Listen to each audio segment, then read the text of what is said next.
Mr. Walden. Thank you, Mr. Chairman. I just want to make a couple of points. Over the years, I've worked in the state legislature and here in the Congress to increase access to affordable health care, especially in America's rural communities. My district's about 70,000 square miles. I have at least 3 counties that have neither a hospital nor a doctor, and so have tried over the years to expand access to affordable health care and make improvements. I have legislation dealing with critical access hospitals, for example, that would give flexibility in the number of patients they could have in at any given time. If they go over the current cap, they lose that designation. So if you have a flu bug go through a community, they could end up losing their designation if they have more than a certain number of patients in that critical access hospital. I would hope that that legislation could be put into this bill to give them flexibility for a year-long number as opposed to a single-day number. I believe that on MedPAC, that there's an underrepresentation on the membership from rural areas on MedPAC. And MedPAC, as I understand it in the draft, is going to be given significant new authorities.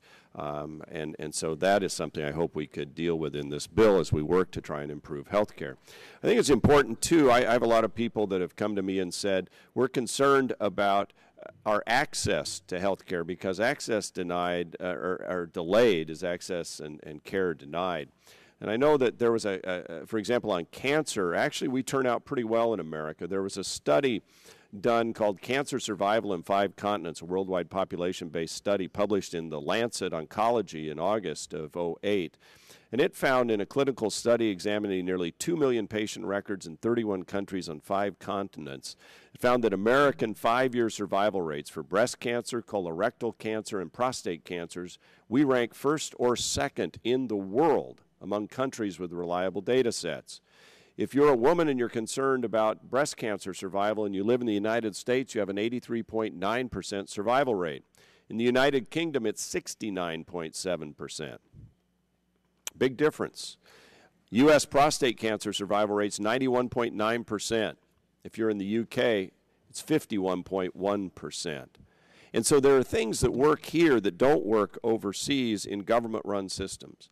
Now, from a process standpoint, several of colleagues on this side of the aisle, like myself, are speaking out about the broken process in this committee. Yesterday, for the first time and the only time, we had the Congressional Budget Office Director before us. Unfortunately, nobody knew about that outside of this committee because the doors had to be closed. Nobody that wasn't a committee staff was allowed in here or personal staff, and no press were allowed. And that's it. And they hadn't even read the bill. The Congressional Budget Office told us they hadn't even read the bill.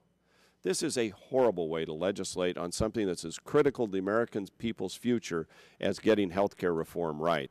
And so I express my displeasure in that, and my time has expired. My 3 minutes is up.